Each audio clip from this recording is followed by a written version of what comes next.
علویین علویات، فاطمیین فاطمیات، در تمام این مملکت شهادت حضرت زهرا روز 3 جمادی الثانیه باید به وسیله شما برای همیشه تضمین بشه. شام غریبان، حیات سادات مستقلن بیرون بیان، غیر سادات پشت سر اونها. چرا؟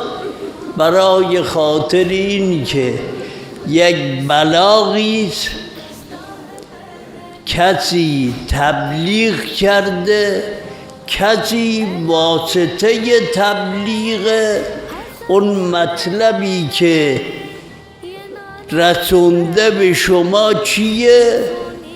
ختم وصیت اینه: وقرأ علی ولدی السلام الی یوم القیامة.